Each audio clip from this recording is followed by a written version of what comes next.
प्यार जो मौत बन गया। भाग 2। 6 महीने हो चुके थे ध्रुव के आखिरी चुंबन को।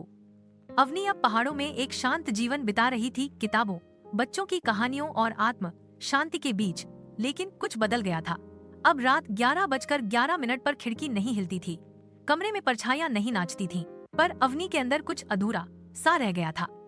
कभी कभी नींद में वह जाग जाती और एक हल्की सी फुसफुसाहट सुनाई देती, मैं गया नहीं हूँ, बस छिप गया हूँ। एक दिन एक 18 साल की लड़की निशा लाइब्रेरी में आई। वह एक किताब मांग रही थी, प्यार और पुनर्जन्म की कहानियाँ। अवनी ने हौस कर किताब दी, लेकिन तभी निशा ने कहा, आपके पति का नाम ध्रुव था ना? वो झील के पास बैठा आपको देख रहा था। अवनी का दिल थम गया।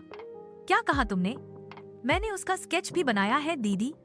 उसने कहा, आप भूल गई हैं, लेकिन वो नहीं भूला। अवनी ने स्केच देखा, ध्रुव बिल्कुल वैसा ही जैसा मरने से पहले दिखता था। अवनी उसी रात मुक्तिताल की ओर निकल पड़ी, वही झील जहां वो अक्सर ध्रुव के साथ सैर पर जाया करती थी। चांदनी रात थी, पानी शांत था, पर जब वह किनारे पहुंची, पानी की लहरें अजीब ढंग से उठने लगीं, जैसे कोई अंदर से उसे बुला रहा हो। ध्रुव, क्या तुम अब भी हो? उसने फुसफुसाया। तभी झील के उस पार धुंध से एक आकृति उभरी। वो धीरे धीरे पास आई, और फिर वो ध्रुव ही था, लेकिन अब कुछ अलग। उसकी आंखें अब गहराई लिए थीं। उसकी मुस्कान शांत नहीं, रहस्यमयी थी। तुमने सोचा था एक चुंबन से सब खत्म हो जाएगा? ध्रुव ने बताया कि वह कभी पूरी तरह मुक्ति नहीं पा सका। तुमने मुझे रोका, फिर छोड़ा, मैं अधूरा रह गया। अब मुझे किसी की जरूरत है जो मेरी जगह पूरा करे। क्या मतलब? अवनी ने कांपते स्वर में पूछा। अब मुझे तुम्हारा नहीं, तुम जैसा कोई चाहिए, कोई नया जीवन जिसमें मैं खुद को फिर से जन्म दूं। उसकी आंखें अब भयानक दिखने लगी थीं। अवनी पीछे हटने लगी, लेकिन ध्रुव की आत्मा अब हवा में तैर रही थी। झील का पानी उठने लगा, चारों ओर कोहरा भर गया।